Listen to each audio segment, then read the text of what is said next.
Cavecast, the uncensored show for nerds of all kinds. Welcome back to the Cavecast, everybody. Tonight we have a very, very special show for you. I have been wanting to do this for the past month or so since I have picked up reading again. It's something that I did a lot as a kid. I know I read, the Left Behind series. I read, obviously, the Harry Potter series. You always made sure that I had the newest book whenever it would come out. And as an adult, I appreciate that so much more now because those books were not cheap, to make happen.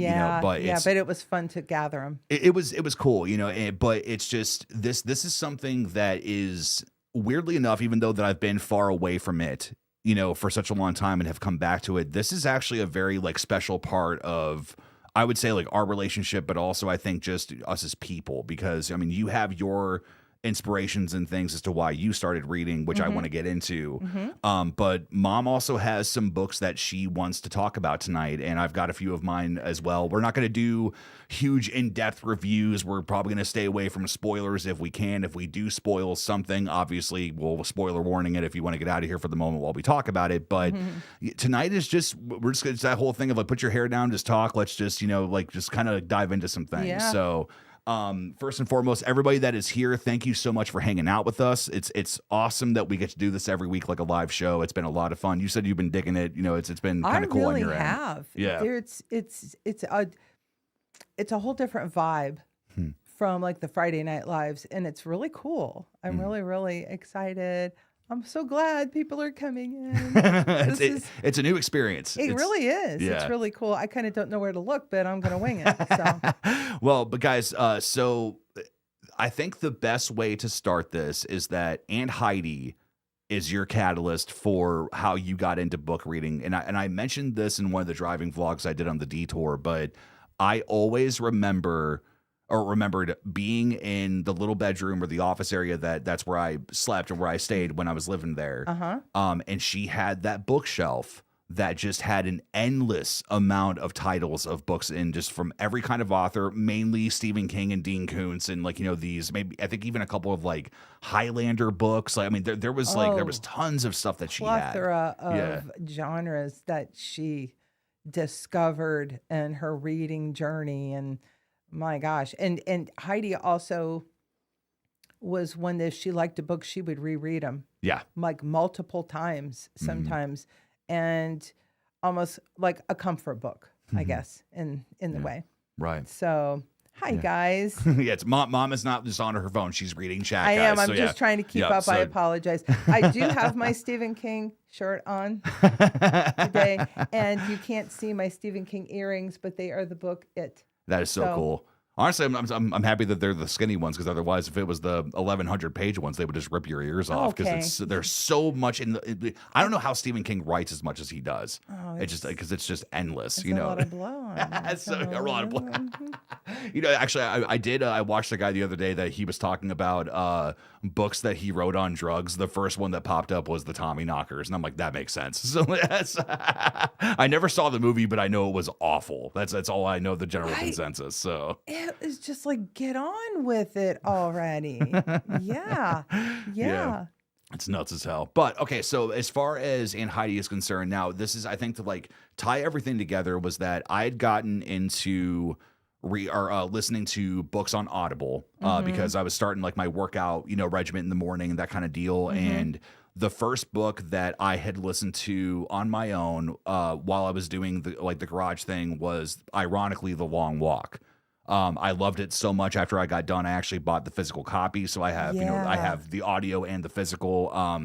But soon after that, I think I had messaged you. I had asked Crystal. I even asked my boss. I asked all these people that had read books. I said, hey, friend to friend, family member to family member, that kind of deal.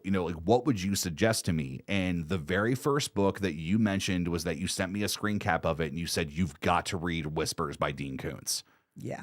And I don't know if it was just the right story or if it was just a mixture of things, but that book gripped me from the very first, not the first page, because it was, obviously listening to it, but for sake of argument, the first page of that book. Right. It is such a wild ride. And I think from what you said, that was the very first book that Heidi ever gave you. She said, start with this. She, yeah.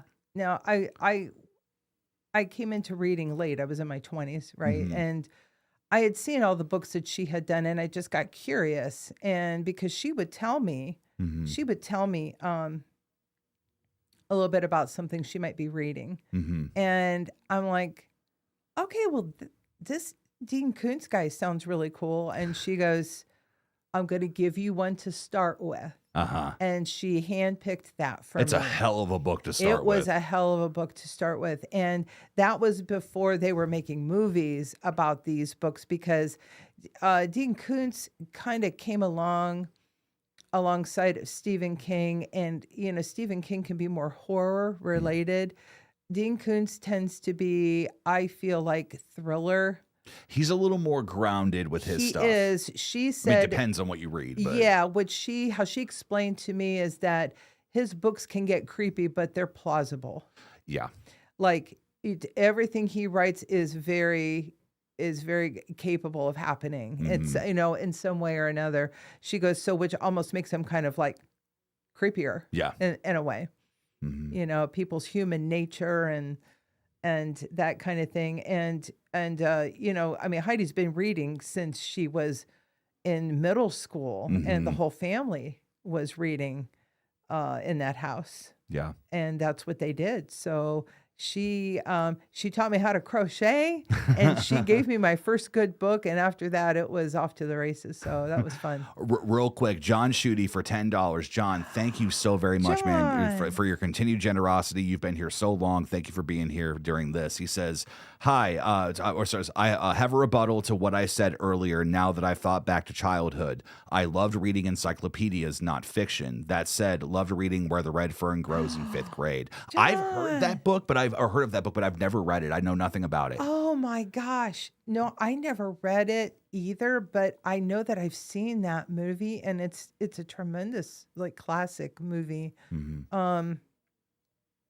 He read the encyclopedia. John, I'm not surprised by this, but He's I a very find that well-educated man. I'm Yeah. telling you though, I find that fascinating, because I think, we have Google and the internet now, and nobody gets to just sit down and like thumb through a damn encyclopedia, Yeah. because it was cool. I mean, unless you were looking up, anatomy of the body. That was the book that was always missing. And like, Yeah. in the library. Yeah, we're here for research. We're here Yeah, I for bet you are. research. Yeah, right. But I don't Yeah. know. Yeah, that's amazing, John. Well, see, Amber So cool. just said it was that one's definitely a tearjerker. See, I like stories that, like, I think I'm drawn to bleak, cryptic things. Mm-hmm. Just because it's one of those that you get to. I personally think that in very fucked up stories, that when you see a good character like the Peter character in The Long Walk, where it's like, Mm-hmm. like there are so many horrible things that are happening, but he's the only one that never loses his way.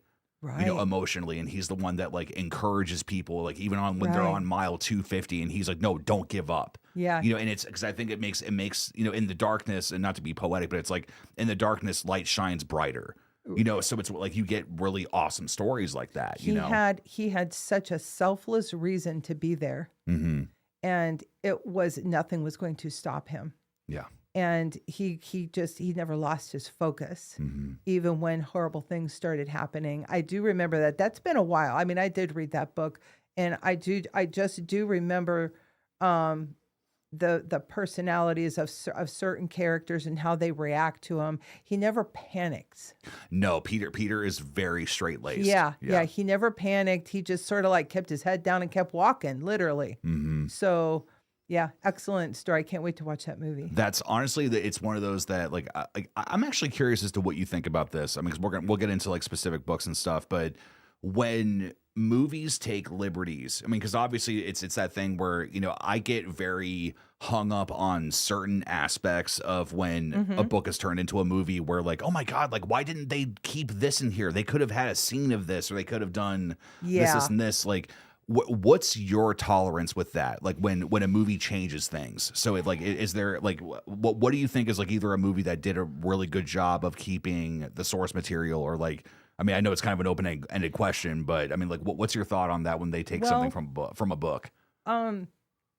Boy, Heidi's better to answer that question than me because She's very practical. She is very practical, but she's seen a lot of movies that were taken from books that she read. Mm-hmm. And she's just like, she just sits there and goes, "Book's better. Book's better." I'm like, "Thank you, Heidi. I'm sure it is." Yeah. You know, we have 90 minutes to tell a story here. And, you know, but for me, to be quite honest, I read, I think it's a big sleeper book of Stephen King's called Bag of Bones. Yeah. Okay. Bag of Bones is an outstanding thriller and like ghost story. Mm-hmm. That's probably one of the reasons why I liked it so much, because it wasn't aliens and some other bullshit going on. Still, right? Bag of Bones. And but they did a 2-part miniseries of that, and it starred Pierce Brosnan. See, that was actually because I couldn't finish Bag of Bones just because I think I need to be in the right place to take it in, because it is a very, very heavy book. It's so heavy, and you're not ready. You're not ready for that story. It starts off one way, and you think you're going to be getting into something, and then it becomes something else very quickly, and then it becomes something else again. And when I saw that they were going to make a motion picture out of that, and it was made for TV, and even made for TV, damn, that was good. And I felt like they really did that book justice. Yeah. If somebody were to say, "I watched Bag of Bones," you know, I'm like, well, you pretty much read the book. See, it's what I always thought was interesting was because of, I think the guy's name is, the character's name is Mike Newman, if I remember correctly. But I remember when the movie was made, and because that was a book that a lot of the books that you read, or like that I knew that you had read, it was when we were at Aunt Heidi's, obviously, because we were in that environment. But you would talk about the book as you were reading it, like, oh my God, this just happened, or this or that, and sometimes you got to decompress. Oh, for real, you know. And it was like Whispers did that to me a couple of times. Like, God bless Crystal, because I would come upstairs after working out in the morning before work, and I'm like, "You're not gonna believe what just fucking happened. This thing happened with this and that, you know." But no, I remember you said that Pierce Brosnan was perfect. Oh. And I thought that was interesting, because I always thought that Mike Newman would have been American, but Pierce Brosnan, like, no, like he's like, is he British? I can't remember what he is. Yeah, he does have that kind of accent to him. Yeah, he's not American, but yeah. Yeah, and to be honest, when I saw that he was going to be in that movie, I thought, geez, God, okay. And he was absolutely perfect, and the entire cast of others, so many things going on with so many different kinds of people, and backflashes and so forth. It was easy to follow. Even like while watching it. I hate it when they jump around, and it's like watching a movie, and it's like, this is too much work. Yeah, you know, you have to piece it together so much. Yeah, like the remake of The Stand. Oh, I've not watched that one yet. Don't. See, well, because I mean, nothing to me can top the top the original series that they did. With, I mean, you have Rob Lowe, you've got Gary Sinise, you've got Molly Ringwald. I mean, Stephen King even makes a cameo in it. Like, that was just. I mean, God, who's the actor that played Randall Flagg? He was incredible. I can remember his name. Yeah. I knew you were going to ask me that. I can see him. Jamie Sheridan. Jamie Sheridan. Oh, it's one. Oh, Joe just said Pierce is Irish. Okay, there we go. Thank you, Joe. Yeah. Dude, I knew it was awesome. something. Actually, Amber has another good question here. She says, I'm curious, does everybody prefer actual books or audiobooks when reading? I like whatever is convenient for me. I mean, because it's one of those, if I'm doing housework or if I'm doing stuff, it's like, obviously I can't sit down and read, but I have found that in the morning I like my audiobooks, and then that at night I like my physical books. So that's great. Yeah. That's a great little groove. Yeah. I have my medication at night, and then I read till I'm tired and I go to sleep, you know. So. I always had a book in my hand. And audiobooks never occurred to me, to be honest. But I am really like curious to do it, because I think I could do the same thing. I could, make you a blanket and listen to a book at the same time. It's awesome. You know, like I really do think, because, I can like watch a movie and do something, but I'm trying to watch two things. So that I think audiobook actually sounds good. I would like to hear an audiobook that was actually done by Stephen King. See, I listened to I've actually listened to quite a few books recently, but Desperation was the one that he actually narrated, and his Bag of Bones is actually narrated by him as well. So yeah, that's if you want a good experience now, since you've read the entire book and know what's coming, that way I you would can totally do that. because Stephen has such an interesting way of writing. You know, Yes. with his inflections and things, it's one of those where, you know, maybe like the nuance is kind of like lost on you when you read it, you know. But the thing is, when you hear it, it gives it a whole new life, especially when you have like a voice actress voice actor or actress that's doing it. Like I'm currently listening to The Fun House by Dean Koontz. Oh yeah. And it's done by a female actor, and she is incredible. Okay. You know, like doing the very hardened mother to the very scared daughter to the main antagonist to the, you know, this person and that. It's that people that can flow between that very well without it being, you know, obnoxious. You know, it feels like it's actually good, you know. Natural Ginger says, I like the smell of physical books. I do too. Yeah. I do too. I know a lot of people like to use their Kindles because it's easy. You can just get a book and go for it. I just want to hold a book. Yeah. I don't know. There's just something comforting about that. And I have not read for quite a while. And it was when I started my eyes were like getting worse. And I'm like, this isn't fun anymore. So Yeah. Let's actually hold real quick. Austin's in here. Dude, I haven't seen you in a while, man. Thank you for being here, man. Hey, Awesome. Austin. Woo. No, so I'm trying to think about the best way to go about this. Okay, so obviously Whispers was something that like we connected on, and and kind of like getting to talk about that for anybody just joining or whichever. The main first book we're kind of like going through is Dean Koontz Whispers, and that one is interesting because it is a psychological thriller, but with what you would assume is paranormal. But it is so far from where it actually like what it's teasing the whole time, and it's to me like that's not even a spoiler because it's like, oh my god, like what is really happening? It actually is something worse. Yes, I would have preferred it to be a paranormal book And because it would have been less scary. Something worse. Yeah. Yeah, I do remember that. I mean, that was a really long time ago. I kind of feel like they should have made a movie about that. Wouldn't that have been fun? There is. Oh, did you tell me that? Well, the thing is that I kind of did this thing where I did a little bit of a deep dive to see what I could find, and you can find it on YouTube. It's a made for TV, I think, probably a double series they put together. I want to say it's maybe like 2.5 hours or whatever. Maybe I just forget. But the thing is that from what I understand from seeing the comments, they were kind of like, they tried. You know, it was like God that type bless of thing. them. You know, but no, it was the second that it started and I saw the main antagonist, you know, come out of the closet, you know, because it's essentially it starts off as a home invasion story. Yeah. Which to me is one of the scariest things that you can write about because it's the idea like your safe place is no longer safe. Yeah. And it's that stereotype. I hated it so much. I'm surprised I didn't wake her up a couple of times when I was on the treadmill because of a specific character that is very distrusting towards the main character that's had this happen to her. You know, where it's like she was, you know, not only scared to death, but, you know, he tried to attack her in every way. Use your imagination, you know, so she's traumatized by this. And a lot of trauma. It was one of those situations where like I was on the treadmill and I'm like, are you fucking kidding me, dude? You think she made this up? Yeah. She did not make this up. This is not you know. I do remember that frustration of like, nobody believes this woman. Mm-hmm.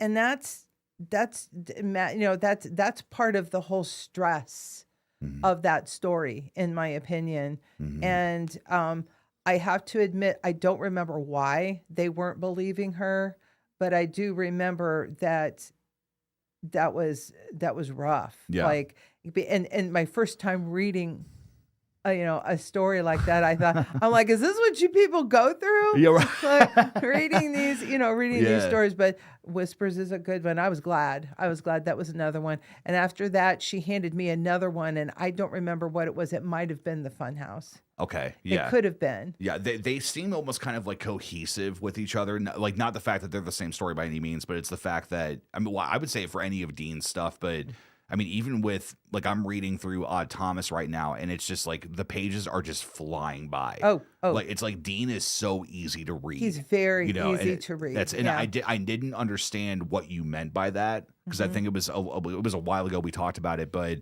I think I had said at the time Needful Things was a made for TV movie that was like on. And I remember that, obviously, Aunt Heidi has it because she has every Stephen King book in existence. And 600 bookmarks. Yeah, right. And but I remember I was like, yeah, I think I want to read Needful Things. And at the time, I was like 9. You're like, I don't know. I don't know if you should do that, but I think what it was is that you said, no, if you're going to read something, read Dean Koontz. And it was kind of that moment of, like, to me at that time, I thought, well, Stephen King is, the king. Why would I read anything else? And I'm finding that I appreciate both authors for different reasons. Yes. It's one of those that if I want a good, easy to read while I've had an edible that's like, all right, no, it's very easy to go with. But if you do that when you read Stephen King, you're in for a fucking ride. You know what I mean? I think if you do that with Stephen King, you're going to be Stephen King writing that book, probably. Oh, John Schuette's out of here. All right, buddy. Bye, John. Yep, take it easy. Thanks Guys, for coming. We are still trying to figure out chat and stuff while we're doing this, so we're not ignoring you guys. We're just keeping the conversation going. So if people get noticed more than others, trust me, it's nothing personal. So, but yeah, but no, that's so Funhouse is definitely one like that. That was kind of one that it felt like it was a little too on the nose for me when I read it. I'm like, okay, clowns, circus, or carnival, whatever. I'm still trying to figure out what the point of the book is, because I think I've got about 3.5 hours left on the audiobook of getting into it. So it hasn't gripped me in the same way that Whispers did, where I had to find out what happened next. I'm kind of like, no, I'm giving this a chance. I need to know where this is going. If I remember correctly, the Funhouse kind of strings you along a bit, a bit more, because it might be one of those that you think you know where it's going. Mm-hmm. And I've had that happen like twice, and I'm like, well, so far too, the things I thought is not happening. Yeah. There is also a movie called The Funhouse. And I cannot remember if it's based off of that book, but I swear it was Ben Affleck that was in that movie. Really? I don't know why. I should have looked that up. Was it that one, or was it Phantoms? Thank you. Was it, because I remember you said that was a book that you read that you were like, that's one that when you read it, because it's a Dean Koontz book, but it's one of those that like you're looking over your shoulder the whole time while you're reading it. It was Phantoms. Okay. Yeah. See? Concussion. Phantoms, Funhouse. They're both with a PH sometimes. And Darian's out of here too. Adios, Darren. Bye. Thanks for coming. Okay. So what I am curious about though is that so obviously with like Dean, Stephen, everything. There's I think that we could talk about all of them all night. And we probably will. Mm-hmm. But you said that you had a couple of other books and stuff that you had read that really like either stuck with you or that you really enjoyed. I think you said you had some honorable mentions of different things. So like what were some of the books that you wanted to talk about tonight? So I decided to take my own little path and thought, let's read a romance novel, right? Okay. And so I ended up with this little paperback. I don't remember why. I think somebody said, this book is better than you think it is. Mm-hmm. And because I'm like, that looks really stupid. So don't judge a book by its cover. Yeah. Literally, I did judge by the cover because it was awful. And so it actually was called A Knight in Shining Armor. And I'm like, please, we've all heard that one. That's cornball incarnate. I gotta know. Incarnate. So I just sort of started reading it, and then I couldn't put the damn thing down. And it actually involved time travel. In it. I think that's where the knight comes in. I'm pretty sure. Mm-hmm. And so it was such a damn good story. And I had that book And I think it was probably one of your first little girlfriends that you ever Oh had. dear God. And um, she was talking about wanting to read a book. I go, you want to read a book? Here, try this one. What was it that, I mean, because like the thing is that, you know, to me, I'm not prejudiced against any genre. Uh-huh. You know, it's one of those, I'll give anything a chance. Like even like some of the more like historical movies that Crystal and I have watched that, you know, they're very much like Scottish heritage and stuff, where like she's had Yeah. to give me a lot of context, but I find myself where it's kind of like, oh man, you watch that? It's like, no, do you understand the drama of this situation? Right. Or different, like what was it about that actually hold real quick. I think that we do have a super chat. Oh. We do. So Chad, for $2 says, curious if you have read any, oh God, Haruki Murakami? I'm probably butchering that. I know I haven't, but thank you for your generosity. Yeah, That's thank awesome. you. That sounds. Let's see, anybody in the chat recognize that that author? Anybody read that one? But so anyway, but no, what was it about this romance story that took you in, especially because of its time travel? I mean, without spoiling too much, like what was it that gripped you? Well, first of all, I wasn't expecting that. And secondly, the time travel, as now that you mention it, I think took you to Scotland. Oh, really? Or Ireland, something like that. Gosh, that was like 1,000 years ago. But it was such, it really was like a beautiful story. And you're rooting for this young woman to just stay. You know, I like that. It's dare I say, I mean, I'm in the middle of watching Outlander. Is anybody else watching Outlander? Outlander will suck you in a New York minute. And it's not at all what I thought it was, but it's kind of the same thing. But I remember that she went, I don't remember how. I think she came and went a little bit, but when she ended up there, she kind of like had her own personal items. And one of them was like toiletries, which they didn't have back then. Oh, sure. Okay. Yeah. So I remember that she would go like find the waterfall and she would wash. Like she would like make sure she always smelled good because she couldn't stand not taking a bath.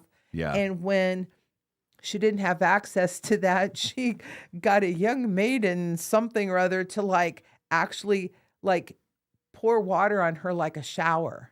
Wow. So that she could be clean. And the fact that she wasn't like the rest of the women in that time and that culture, nobody could understand how she looked so pure and beautiful and smelled so good all the time. And it was soap and water. It was really kind of funny. And then I just remembered that she panicked when she got down to like her last little like piece of soap and then it was going to be gone. Yeah. But the romance part was such a beautiful thing. And I really, really loved this man going through the story with her. I loved him right along with her. This sounds corny. I know. But But I argue it was no, it was they're good enough real. for me to remember all these years. Yeah. And I never really got into another book like that again. I think it kind of ruined all of them for me, to be honest. Set the bar. Yeah, kind of. Yeah. Well, I think honestly, I've said this many times, but I think that it rings true here is that, you know, Troy Baker said it about The Last of Us when he said, look, he's like, with how people responded to where the story went, he said, you know, people have grabbed these characters and held them so close to their hearts for so long, you know, and I think that's the mark of a great writer is that if you can make me enjoy something, you know, because it's the idea of that story, plot, all that, like, yes, like that's important. But if you have shit characters, nobody's going to care about what happens to them. You know, it's that thing of like you get attached to these people and it's like, oh my God, like that's exactly how I am. I hate shellfish too, or I hate this, or I like this, like, Yeah. you know, and it's that, and what I like about the Knight in Shining Armor book that you're talking about is that it's like, dude, like that's kind of very reverse kind of fish out of water kind of thing. It's not Wonder Woman being in the modern age. No. It's the inverse. You know, that's such an interesting way to It spin took that. such a strange turn, and I just looked it up. The author is Jude Devereaux, like Blanche Devereaux, only Jude Devereaux. Eat trash and And die. I'm looking, it has very many covers on it, so it looks like it's been in print for a long time. Actually, I wouldn't be opposed to just reading it again and Yeah. finding out. But And what Irfan just said, that says exactly, you suddenly become protective of them for real. yeah. I think that I don't look down on people that don't read, because I think that there's always a medium to take in characters, but there's something special about reading them off of a page, you know, where it's because I think that you spend so much more time with them. I think you know? become more engrossed in it. Mm-hmm. You just you almost forget. You just forget where you are. You could go anywhere you want. I've told Chandler that she's starting to read, and I said, when you start reading books, you can go anywhere you want to, baby. Yeah. You can just be whoever you want. Mm-hmm. And she was like, wow, you know, it's helping her understand. Yeah. Because reading should be thrilling.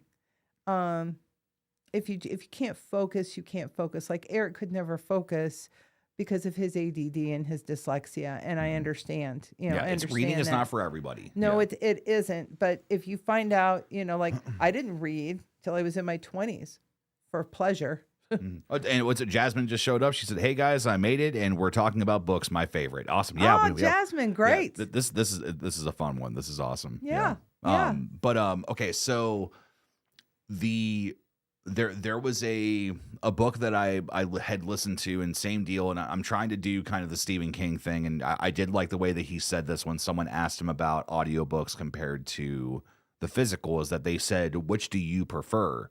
And he said, well, I'm a reader, obviously, always have been. Me and Tabby, you know, like we read together, that's our thing. Okay. But he said, I have enjoyed, it wasn't the audiobook, it was reading off of a Kindle. That's what it was. It was the digital. But he said, I'm fortunate that I'm able to afford to do this. But he said, if I get anything off of my Kindle, I get the physical copy, you know, to be able to have it. Okay. And I had an experience recently that I found a book on, it was just like this random night that I decided that I was going to dive into it. And guys, this is probably some of the more disturbing parts of my reading that I've done. And it's more of that like existential horror. It's not gross. It's not violent. It's nothing to that effect. It's dread. Especially when you try to measure like eternity and that type of deal. It is a book called A Short Stay in Hell by Stephen Peck. And it's about a Mormon that dies, wakes up inside of an office room with a demon that's sitting at a office chair with this Mormon's there with other people, and this gentleman raises his hand that's next to him, and he says, there's been a mistake. I'm a Christian. I'm not supposed to be here. And this demon, like, he has just had enough. He's like, are you kidding me? Have none of you heard of Zion? None of you know about that God. It's the only God. None of you guys have heard about him. And it was that moment of realizing, fuck, we made the wrong choice.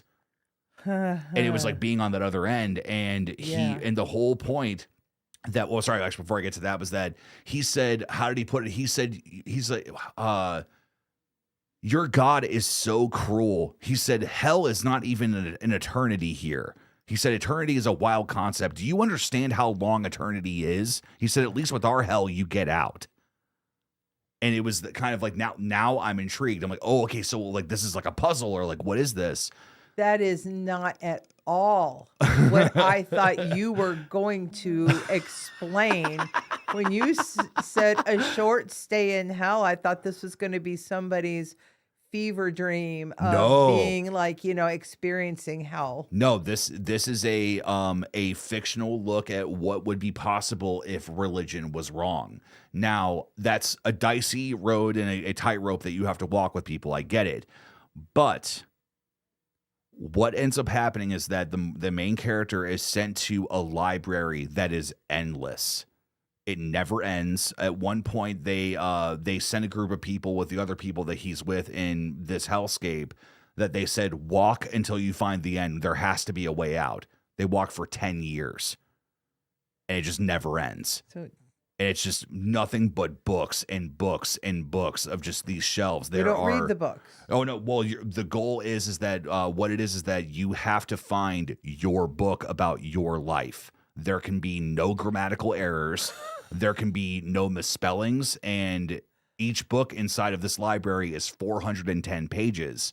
You might need multiple volumes depending on your life. So if I'm 61 years old, how many books do I got to read? So, for instance, the way that they say it is what it is that they said that any book that could ever be thought of or written even incorrectly is here. So there's a book with nothing but ones. There's a book with nothing but twos. There's also a book with nothing but 1 2 1 2 1 2. You are giving me major anxiety right now. That's what the book does. Is that it's what the crazy thing is about it is that the book you are reading is the book that the main character has found. It is the most wild concept of eternity I've ever read in my life. You need to tell Aunt Heidi about this. I part of me wonders maybe if she has read it because it is right up her alley. It is so good. But I think the way he says it is that in the beginning, what was it? Because he says that the library has 2 hallways that have multiple, endless levels that go from up to from top to bottom. And there's a chasm that's in the center. And this guy, the way he says it is that he says, before you ask, yes, there is a bottom. Yes, I've been there. And no, I don't want to talk about it. Okay. And it's the idea of that there is a bottom level to this library of that God knows, he never talks about it. But there are characters that jump because they're tired of it, but you can't die. You're in hell. So even when you die, you come back and you're completely fine. So they realize and then you probably got to start over. And because at one point they start grabbing all the books because they're losing their minds. And they're like, fuck this shit or whatever. So they start throwing books over because fuck it, we're never going to get out at all. They wake up the next morning, all the books are back. It's kind of like, go back, keep looking. And it's a big concept on the idea of denial, of that these people are determined to find a way out, and then finally they realize, no, we have to read. We have to find our book. You have and to. Oh my gosh! And what's interesting is that it's a short stay in hell, but the author says that he's been there for 170 billion years. So eternity in the grand scheme is much longer than that. The way that the demon was like, oh, your God is so cruel. At least you get out. And it's like, right, but when? So it was such a wild, there's romance, there's cults that form in this place, the people that believe that it's not real, that it's this, and this. There's a mathematician that does the math and figures out exactly how many books. It's wild. Anyway, I'm going to read this. It's good. I own it. You can take it home tonight if you want. I'm going to read this. It's short. It's a short book. It's not long. Okay. So, but yes, existential horror is something that. It's something that I think is very close to what I would like to try to write. So it's kind of, when I was reading this, I'm like, this is the type of language I need, or this is the type of deal. That stuff just fascinates me. It does kind of make me think of the snippets of the middle that you were going for, that you were going for a little bit. I haven't seen what everybody is. It'd be on your phone, yeah. Am I looking here? No, it'll be on your phone. I'm over here. No, you'll want to look over at that camera if you want to look at them. So yeah, so people on Spotify, if you guys are listening, no, we won't be able to see. Yeah, but sorry. It's okay. We're not pretty anyway. There are those on this planet that would disagree, but no. Have you ever had a book that has done that to you? That's made you because I know you're talking about the anxiety type of thing when you're because that book makes you swallow a lot of big pills really fast. Is that your religion is wrong? You can't get out. You have to be here, and good luck. Everything you've ever done your whole life was wrong. Yeah. Everything you've ever comforted you was wrong. Mm-hmm. It sounds like yes. The scariest book, and I know that I've told you about this before, but the scariest book I ever read, and your dad got it for me for Christmas one year, hardback. Is it what I think it is? It's The Black House. The Black House. Peter Straub. Peter Straub and Stephen King. Yeah. And that book scared me so bad when we had our little apartment. And you guys, my thing was I would go to bed and I would read. That's when I could see. So, but I was in the middle of this book and this part was coming up. I was already scarred. Is it the garden shears? the garden Oh shears. God, yeah, I remember you telling me about that. Oh fuck. And I knew something was about to happen, and I put my book down. Now my husband, he's up all night. He sleeps during the day. Mm-hmm. So I came out and I got him, and I said, "Would you come in here?" And he's like, "Sure." You're like, no, not that. Yeah. Right. So I go, "Here's what I want you to do." He's like, "You're going to tell me what to do?" I'm dead serious. And I was like almost shaking. And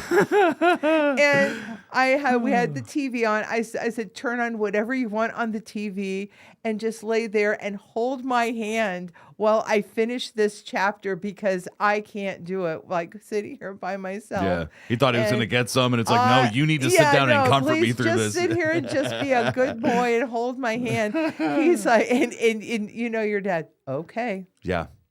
And so I finished that day. I was sweating. I was like literally shaking. And it wasn't that it was anything grotesque or disgusting. It was such tense anxiety. And it involved a blind man. Wasn't he was a disc jockey. He was a disc jockey. Yeah. And in his home, whatever this entity was, this being, wanted him. Mm-hmm. And he had garden shears, and all he could hear was this thing was in his house, and around the booth of his DJ booth was glass, and he could hear the shears like scraping along the glass. Yeah. That's because it wanted him to know how close to him he was. And he's just kind of tapping. Yeah. Yeah. I know it doesn't sound like much, but man, it was terrible. It was terrible. I'm snapping a picture of what Irfran just said. He said, for me, without a doubt, the scariest one was Dave Eggers' The Circle so far. I'm taking a picture of that dude. Hell yeah. I want as many book recommendations as I can get. Like I don't have the same prejudice against music stuff. Where I'm like, nah, dude. Circle so far. Okay, why does that sound? Joe. Isn't he great? Isn't you he are wonderful? the sweetest. Everybody go buy a PC from Joe. You're also going to get 10% off coming up on Black Friday to Cyber Monday if you use the promo code PC10. Go get it. Joe, there's a plug for you, bud. Go get it. No, so yeah, the Black House was one of those, because we were talking about it a little bit before we got started tonight, was that it's actually part 2 from, because the Talisman is the first book. Yeah, and I didn't know that when I was reading it. Yeah. I did but not you enjoyed know it that. even without it. I did. I felt like it was a kind of a standalone book, but I did feel, I think I told you, I did feel that there were parts of it because there was something about your body or your soul or something could you could fly. Mm-hmm. You could fly and be somewhere else, and you could fly and be somewhere else here. And there was like in this one particular place, like kind of like almost desert, like tumbleweed type. I don't know what was going on. But there was always this dark man. Mm-hmm. Had the hat on, had the cowboy hat on. Oh, jeez. The long coat. It was pretty descriptive. That's what Stephen King does, people. Just put your ankle weights on if you're going to read Stephen King, because he's very wordy. Yeah. He's really wordy. So, but it's good in a way, because I thought that's got to be mirroring something else, because he likes to do that. Stephen King likes to layer his stories and his people and dairy and stuff. They pop up all over in his books. Well, there was a gentleman, I think his name is Ian. I had sent you where he does like readathons, where he'll do like read 1,000 pages in 24 hours, or like he'll do like read 7 Stephen King books in a week, or like different deals. But I believe it was Tommy Knockers that he said that the fascinating thing about that book is that he said, obviously, like with the Dark Tower, that connects all the multiverses because of like that being like the main central part of his writing. Okay. But he said the Tommy Knockers is that Derry, Maine is in it. There is a gentleman that ends up, the door just opened on its own. Hold on 1 second, guys. Okay, that was I'm going to fix something. I'll be right back.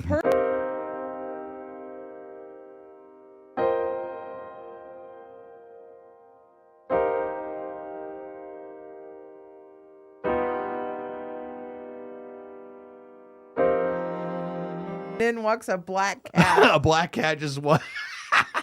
No, the door wasn't latched enough. We're talking about scary shit, and a black cat just walked in. Nothing wrong with that at all. Okay. What was I saying? I was God, saying. fuck, I don't know. Okay. I don't know. Chat, what was the last thing we were talking about? Please help. Please help. Oh my God, that was too perfect. He was being so sweet and He delicate. really was. He's like, what are you He's guys really doing? good. So He's the sweetest boy. okay, no. So we were talking about the Black House. Fuck. How it was part of something else. Yes. Okay. So okay, but regardless, we'll get our train of thought back. But what I remember you talking about for the Black House was that there was a moment that somebody got bit by a dog. And it was the fact that it started to disintegrate him, and he's like, just put me in the tub. I'll go down the drain. That's what we were talking about. Tommy knockers. Drain. Okay.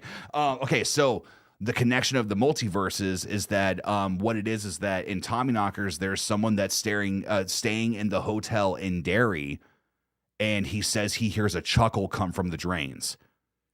Gosh. Here's the crazy thing. Tommy knockers was written way before it was ever a book.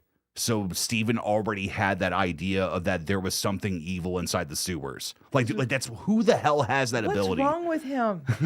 What is wrong with this man? I adore him in the most morbid way. I can't imagine. It's because no, baby, he's fine. He was just it was the door. We're talking about creepy shit, and the door just opened. We were like, oh God, it was pretty funny. She said she's not making dinner. No, baby, you're fine. You're good. So. No, everything's good. But yeah, I do remember that guy like going down the drain. Now that you remember, he was part of a biker group. Oh God, they were bikers.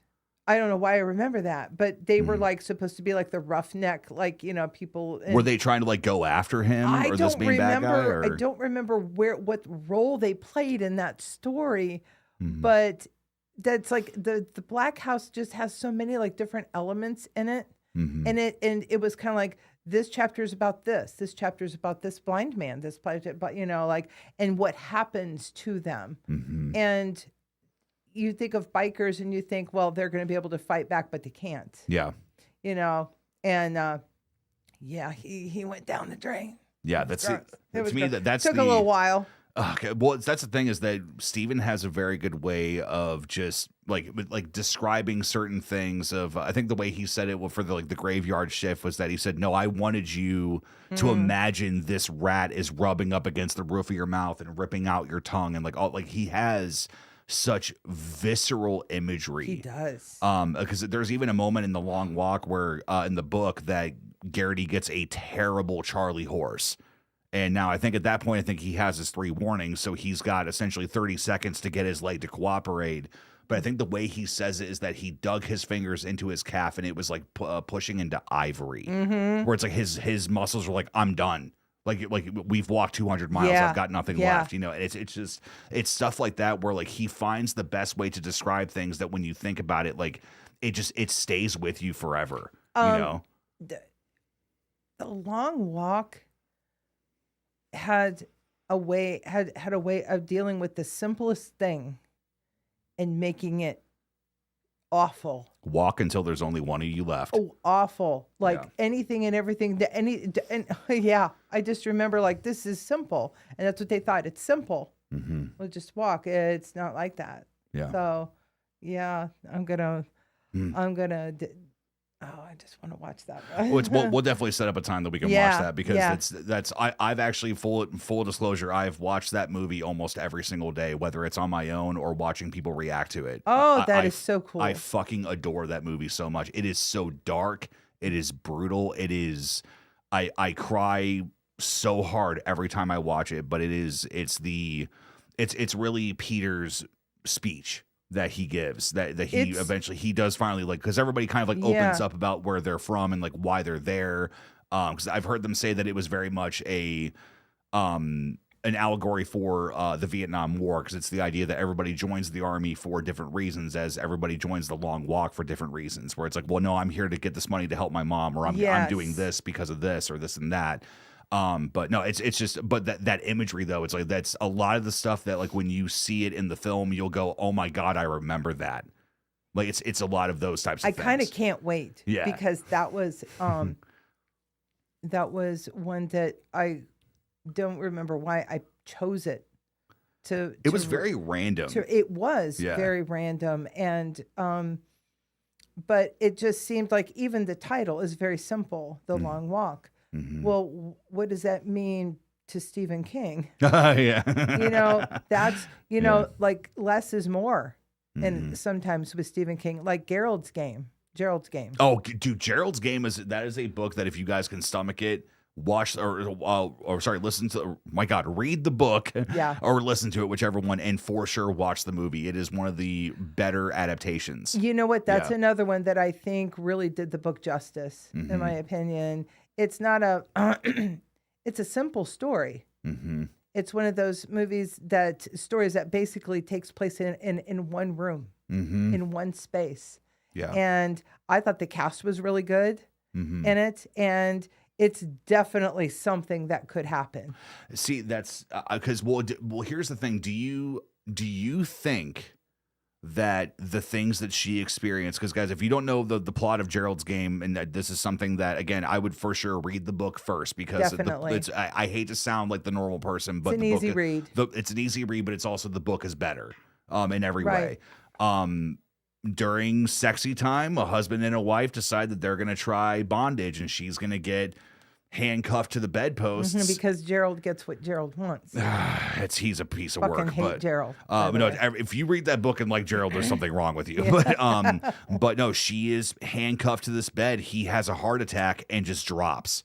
So now she's trapped on this bed with these handcuffs, topless and completely vulnerable. Absolutely. And it is now, the movie, obviously they chose to have her have a nightgown on, because there's no Right. like the movie did not need to be rated R for like for No. nudity or anything. I think that the book made it more visceral in that way, but Right. Yeah. because she has some interesting experiences that start to happen, because it's not just that she's trapped, it's that there's the front door was opened and then something comes inside. It's like that type of thing. Like, how did you, from reading the book, did you take that stuff as physical or as spiritual? I think that I felt like I might have changed my mind a couple of times reading that book, because knowing Stephen King, he wants you to figure it out. Yeah. He's not going to do that for you. He's He a wants you- jackass. He is complete ass. And I think that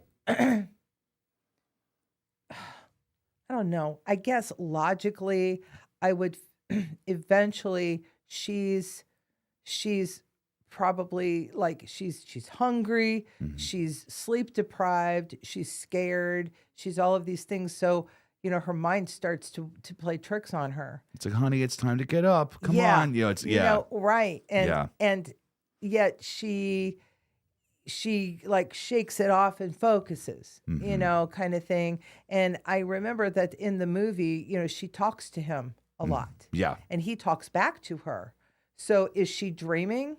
Is she hallucinating? Is this Gerald's ghost? Is yeah, it? Yeah. is like what's happened, because she spent most of the first part of the movie screaming at him, Yeah.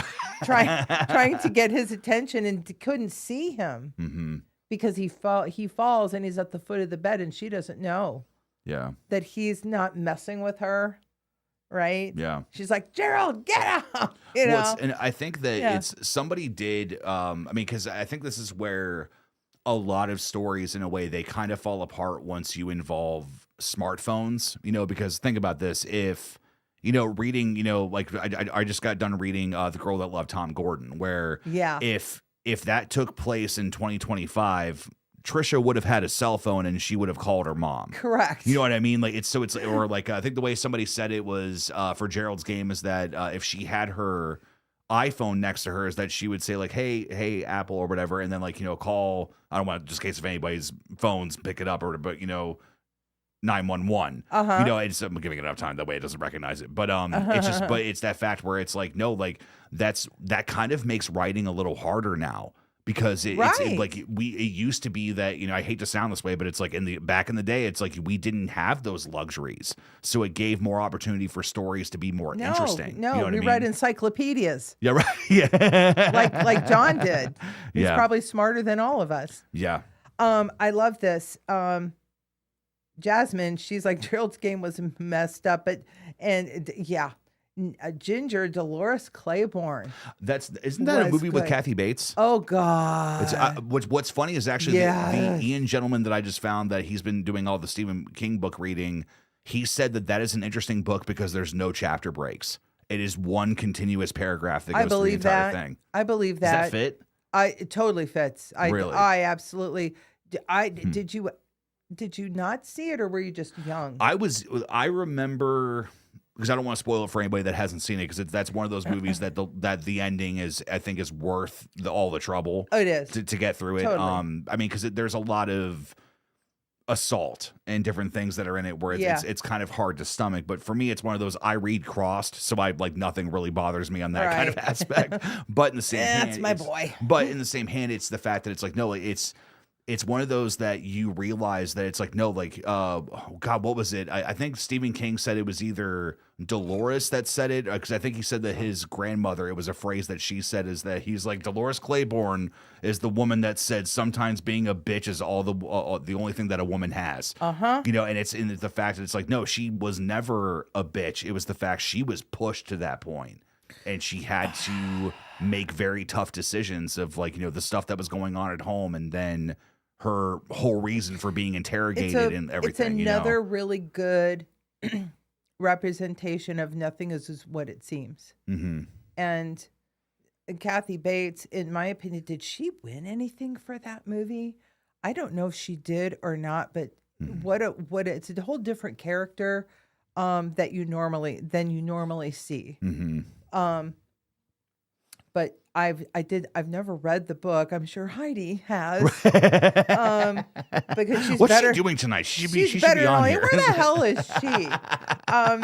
She's probably taking care of sick people, so she is better than all of us. Yeah, no, and Heidi has worked in the medical field for years, so she's saving lives doing things. So, whose turn is it? Oh, so go ahead if you got something. Yeah. What do you got? We're not really keeping like tallies. I couldn't remember. Anything, are we back? I did the whole short stay in hell thing. So you take the next one. Okay. So, Well, you were talking about something else, I thought, but I just was thinking, for anybody that's as old as me, are there any of you out there? So going on a complete 360, because I had to really think. Because, like Stephen King, Dean Koontz, there is a really cool Dean Koontz thing that I was going to bring up, and we'll do that in a little bit. Oh, but, okay. If you're old enough to have been in school when everybody was reading Flowers in the Attic. Dude, we actually just talked about that tonight. Yeah. Yeah. And, I finally, as an adult, read, obviously. You read the book. I had finally read that book. And and those books go on. The way V.C. Andrews would write is she always had like a series of like this family. Then she'd go on and then she had a series about this family. Mm-hmm. And I'm like, woman, what happened to you as a child? Because there was a nothing, like when you're, it's kind of like the love of my life. We've been married for 8 years. He died in a car accident. I'm sorry. He was my uncle.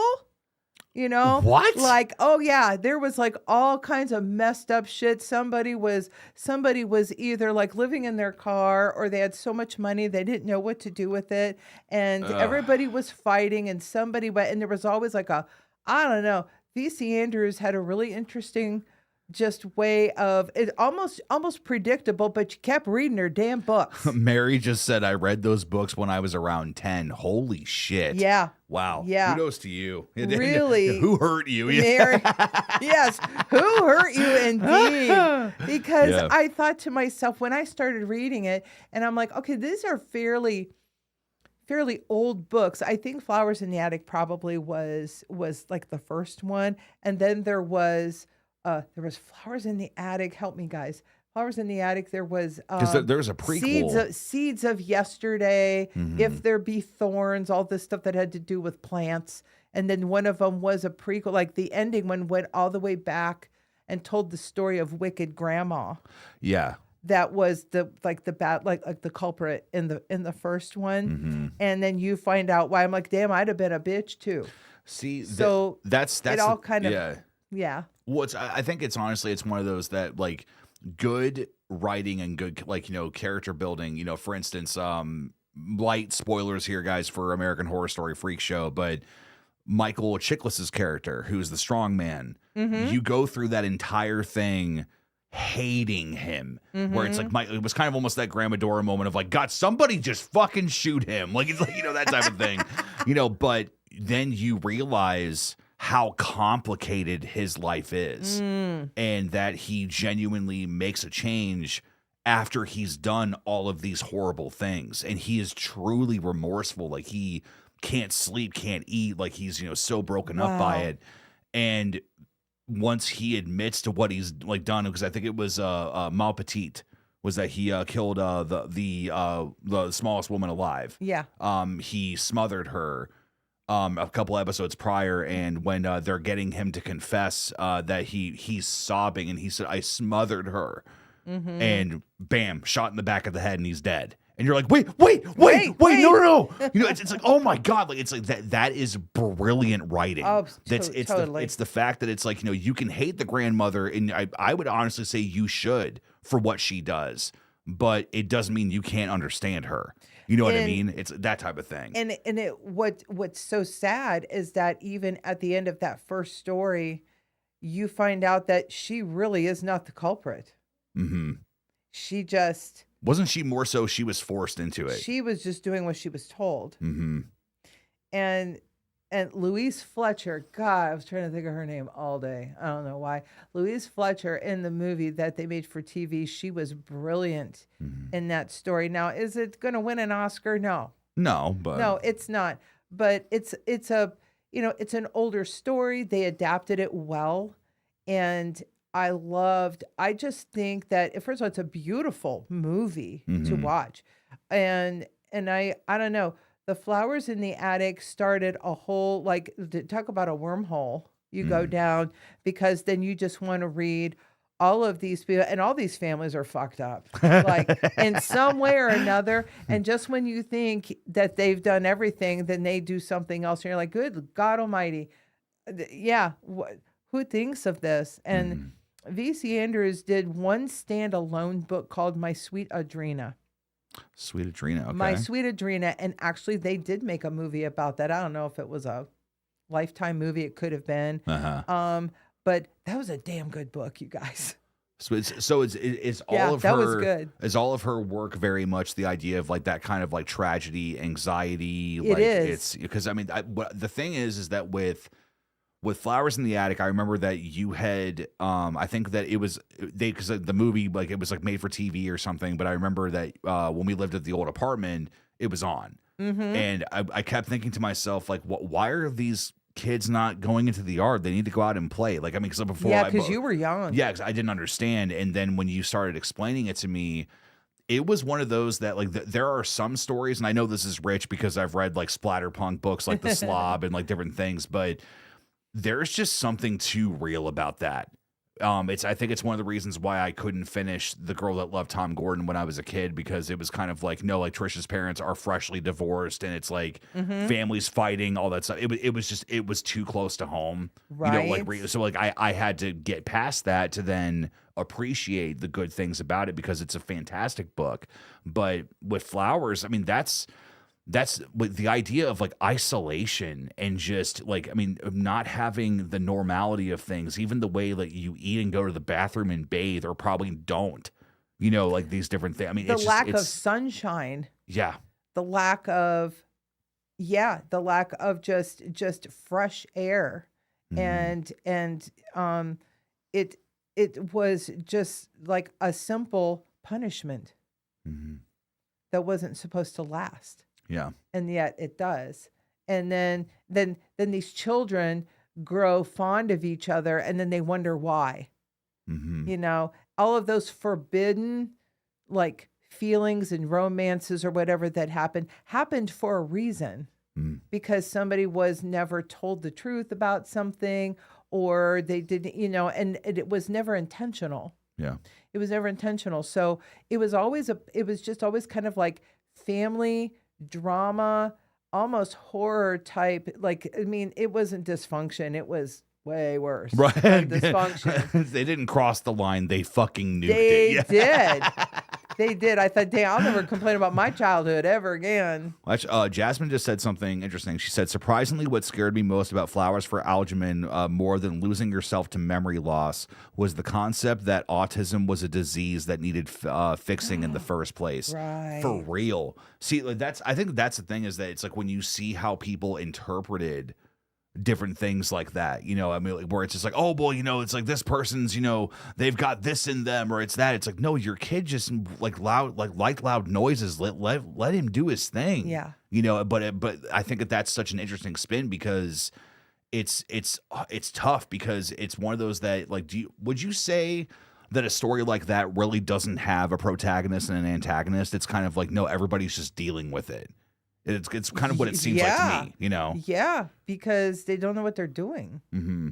Nobody has an answer. There's everybody has a different view of what is wrong.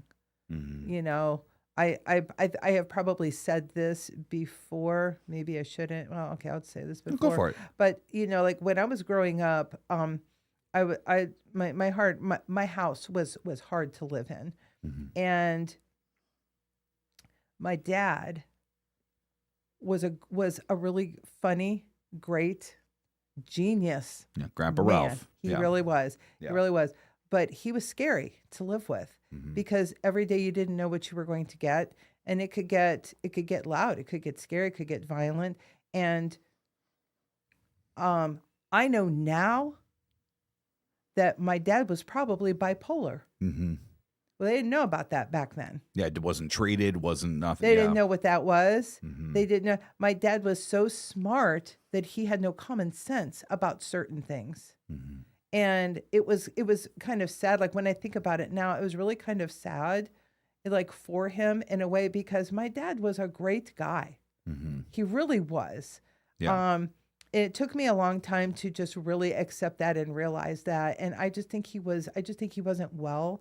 And, maybe there were other things in his past that I don't know about.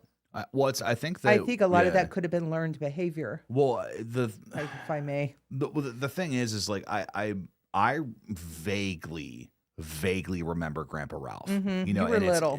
But I remember that whenever I saw him, he was always full of joy. Because I remember when there's stuff that we won't and will talk about online, but it's obviously there's a day that if you want to dive deeper, we can. That's not for tonight, but I remember you had told me like the very, in-depth things that had gone on, more so like what days really were like on a very deep level. Yeah. And I remember I looked at you and I said, but Grandpa was never mean to me. And you said, no, your grandpa loved you.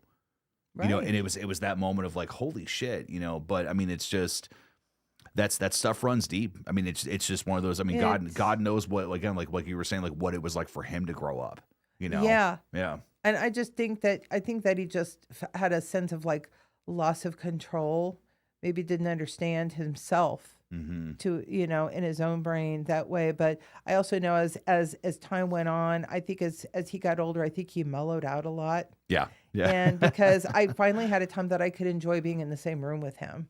And I was I'm so blessed and grateful that I got that with him, that it wasn't all just something being scary, because when you're a kid, that's scary. Well, I think it's also the way that you said it too, is that, when you and, Grandma Dora, so your mom, it's like when you guys were finally on your own, I've heard nothing but just fantastic things about that you guys did what you wanted. You lived, Yeah. you had your adventures, you just did your thing, I think it's one of those beautiful trade-offs when you look at it, where it's like, did I go through some shit? Yeah, but guess what? I got this, But guess what? in the other end, And you know what? That's kind of a time that I wish I'd had books. Yeah, right. It all circles back. Seriously. No, but seriously, when I think about it, I'm really, really jealous of Heidi. Like, let me count the ways. but Heidi always had a book going. She always had a story she was involved in, and she had such a beautiful escape no matter which one she chose. And I don't know, that never occurred to me. Mm-hmm. And that would have been wonderful for me. But then again, there was always music in our house. Yeah. So, there was that as well. But I feel like for you, I know that I shared the driving vlog that you did, and you were talking about how you're getting into reading, and this is a new adventure for her. And I sent that to her, and she messaged me right back. And she says, I am so proud and excited for Kyle that that he gets this new adventure in his life. And it's life-changing. Well, it really is. Like I'm, it's one of those that I wish that in the times that, I mean, 'cause Eric and I have talked about this before, but, in the times that I was just miserable, whether it was like when I, had a problem with alcohol, or if I had like this or that, where it was just kind of like, man, like if something as simple as like, man, like I don't want to get drunk because I can't read before bed. You know what I mean? It's kind of like when people when they start getting, active in, martial arts and things, where I think the way that Joey Diaz said it, he said, no, he's like, I don't want to eat like shit because I'm going to be, I'm going to perform like shit on the map or on the mat when I go to judo tomorrow, or like do my thing. It's just like, holy shit. It's like that, like when you discipline yourself with these different things, it's like, no, like I don't pound the same food that I used to in different things because I run in the mornings, or I walk, or I, lift, I do this. It's like, reading to me, like it's such a good habit to have. Like even like what I have found is, and I don't know if you do this too, or if there's like anybody else in the audience that does it this way, but I've actually found that I read multiple books at once. And what I mean is that I've got my, I organize them by bookmarks. So I have my hot sauce bookmark. That's an Odd Thomas right now. That's my main book I'm reading. I love that. But what I have is we got a full pack of these Gothic, like skulls and Victorian, like kind of things. Like it was like a whole pack of like 50. I'd like to see all of those. Yeah, so we check them out before you leave. Yeah. I've got a couple of like anthology books. So there's one that's called Don't Whistle at Night, which is all North American Indian stories. And those then are fun. I'm kind of half on it. I'm not digging it so far. Really? There's a couple of things where I'm kind of like, this is it. I was expecting like Wendigos and like skinwalkers and like all that stuff. Well, but I anyway, mean, those books that have those little stories in them, I feel like they're appealing to me because they're kind of instant gratification. Lee is here. What's up, Lee? Hey, buddy. Hi, Lee. So they are instant gratification, though. Yeah, because you can get something in really quickly, and you've but you're right that they're all not great. Yeah, I do know that they're all not too great. Mm-hmm. But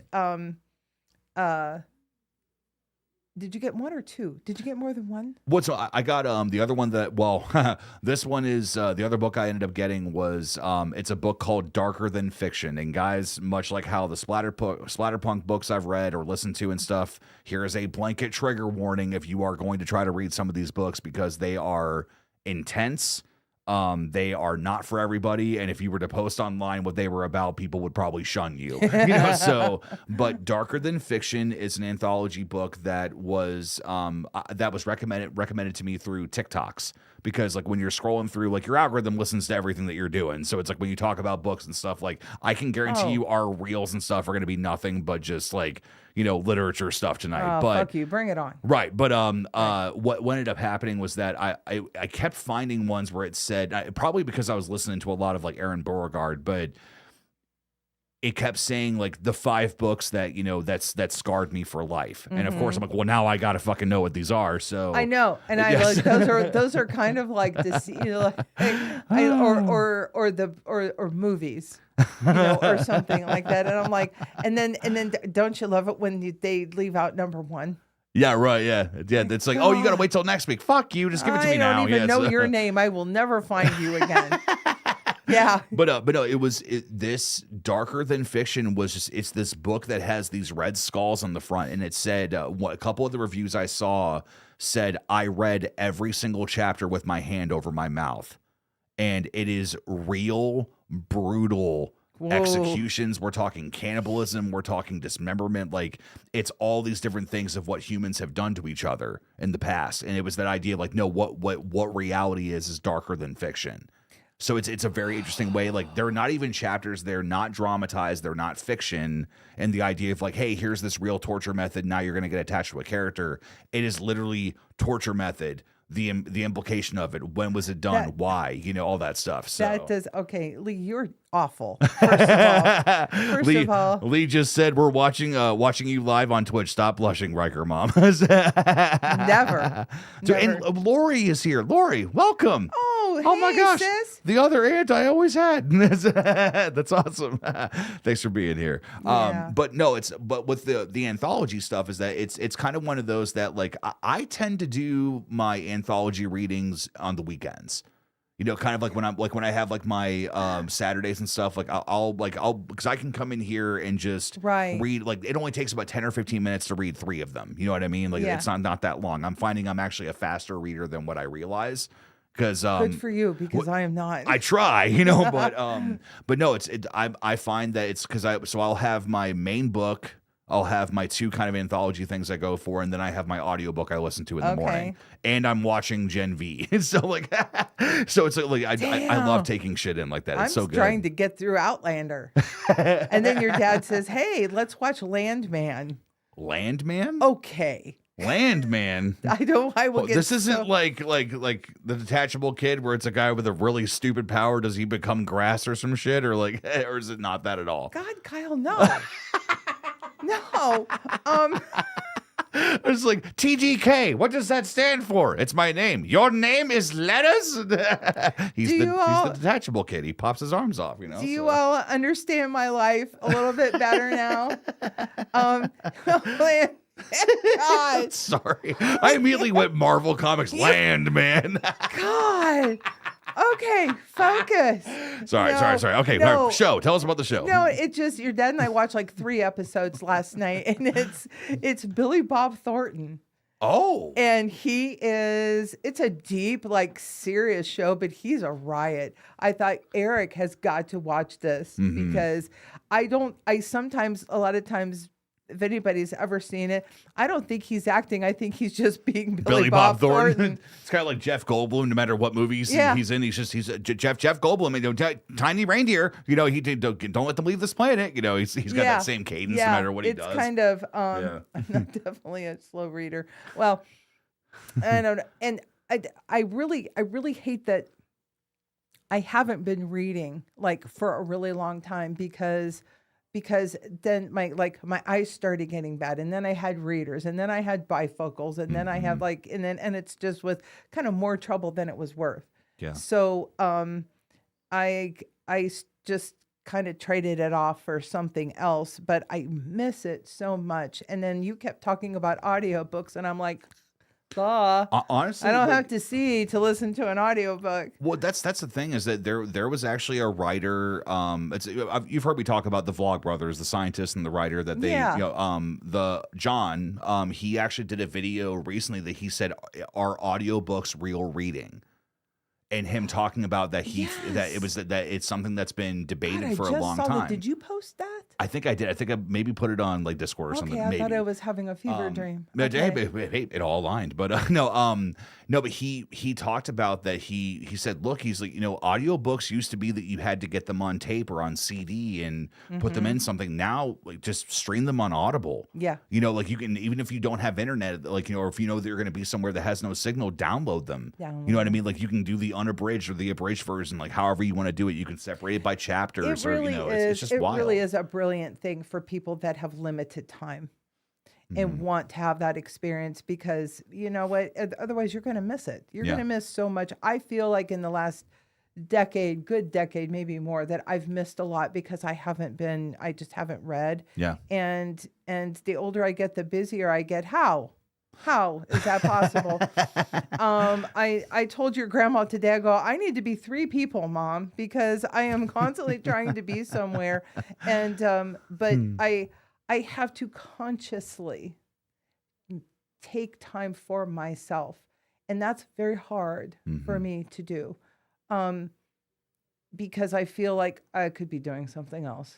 The upstairs probably is filthy.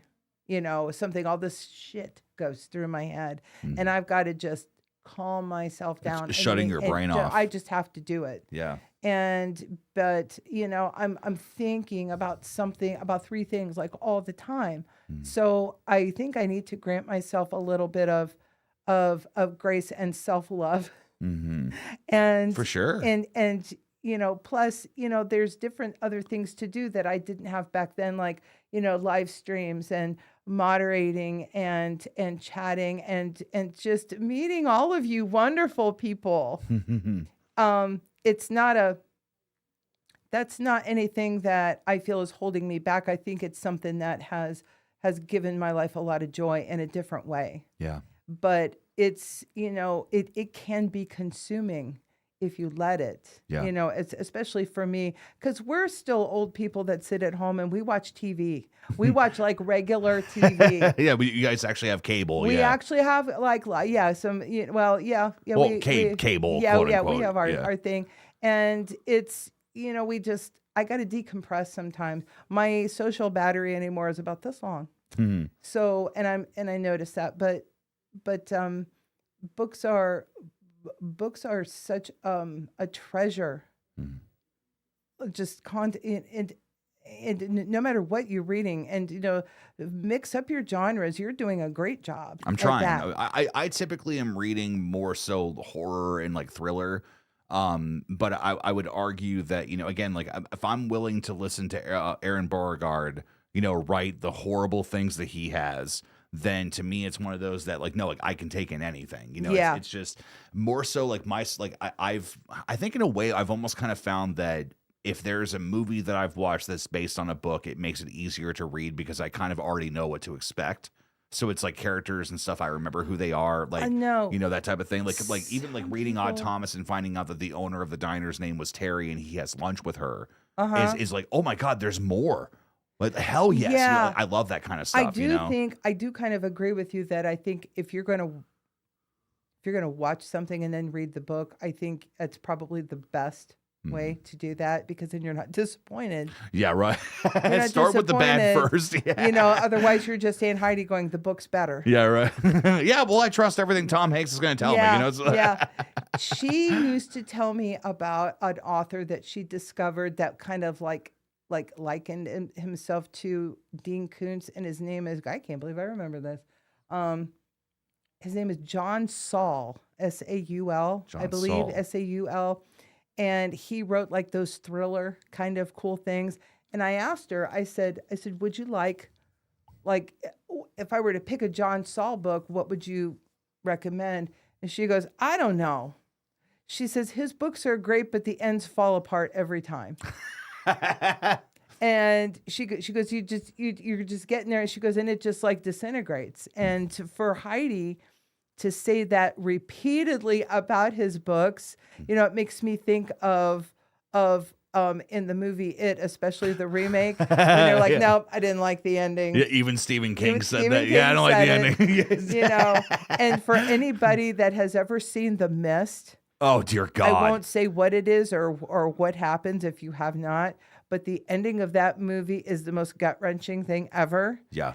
And that is a Stephen King book. I think it might have been a short story. It was. Yeah. And 'cause I think it was in The Skeleton Crew. Yes. I think it was the first book out of The Skeleton Crew. See, I forgot about that too. Well, because that was the book that was always on that I could see on the shelf that I always hyper fixated on it when I was a kid. 'Cause I'm like, there's a monkey. Big book. Yeah. Big book. And the first time that we watched it, your dad was like, who does that? Yeah. I'm like, that's Stephen King for you. Well, And then to find out that he didn't write that. he was mad he didn't He think of was it. mad he didn't think of it. The screenplay, the guy that did the screenplay decided, what if we did this? I think that the way that Uncle Steve said it was that he said that he got to the audiobook that he listened to, it was a full 3D kind of like what I want to do with the campfire. Like it was like this idea of like a full dramatized version of it. And he said, I loved it. He said it was so scary. It was intense, the betrayal, like, you know, all these different things. It's a wild ass story. But he said for the book, it's ambiguous how it ends. I think it's like the idea that they're on E in the Jeep, and then they see a sign that says 60 miles to the next town, and it was like, can we make it? And then that's where the book ends. The movie, the complete opposite. It is one of those. It's one of those that think of something terrible, and then realize that you will never match what this movie did. Like because even like there were people that I know for a fact, they were like, if I was in this situation, there is no fucking way I would do that. But it's also because How do you know? Right, but because you have context. These people didn't. It's so fucked. And it's so wild. And even though they changed that, I didn't know that they left it hanging in the book like that. I'm pretty sure, yeah. But still, at the end of that movie, they still left you hanging. Yeah. If you think about it, they still left you hanging because you got no. There's no resolution. There's no whatsoever. resolve. Yeah. There's no resolve there. So the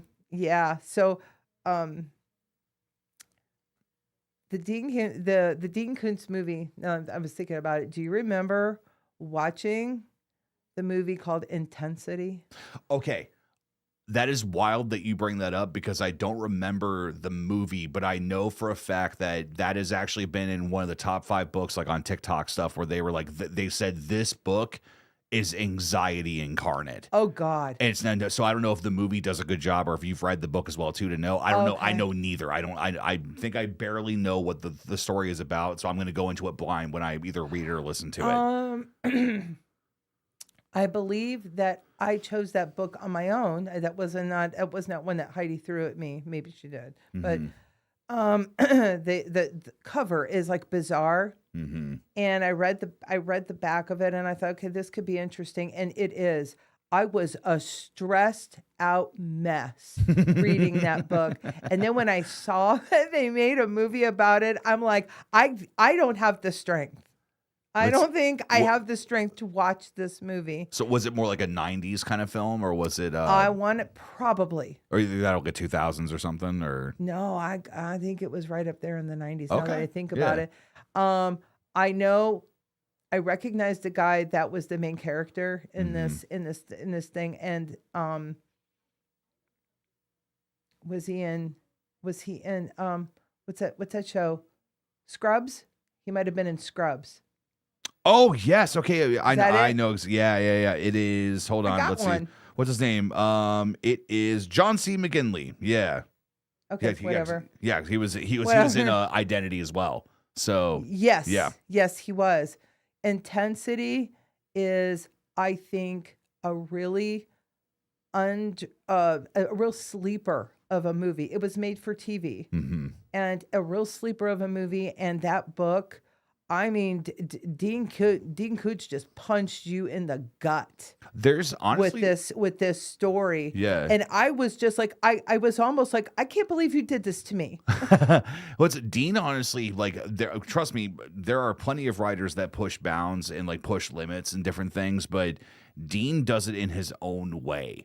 Where it's that thing of like it's like you're not reading the ultra descriptive thing about how gross this situation is from Steven, but Dean will just give you a sentence and you got to fucking deal with it. Yeah, it's like that. It's like he'll just wrap it all up into one bow. Where it's like, no, think about that for a little while. And it's like, oh God, it's wild. And that's what makes that's I think a big element of what makes his stories plausible. Because you got to think about it. Yeah.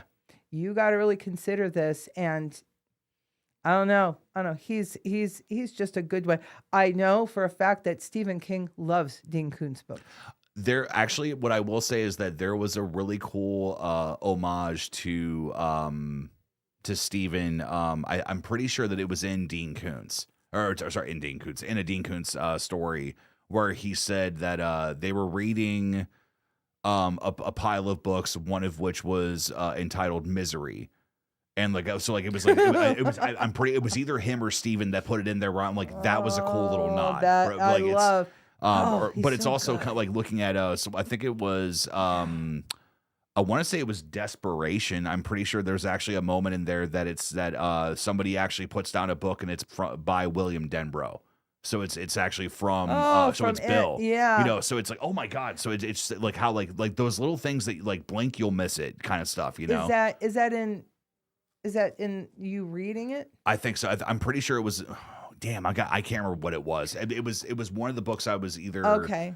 I'm pretty sure I was listening to it, so it might have been Desperation. The reason I ask is because I like that you're reading that book, and I like to know that you're enjoying that book. I want to know how you like that book from start to finish, because the movie was terrible. I thought it was, it's one of those, like, we started off really good here.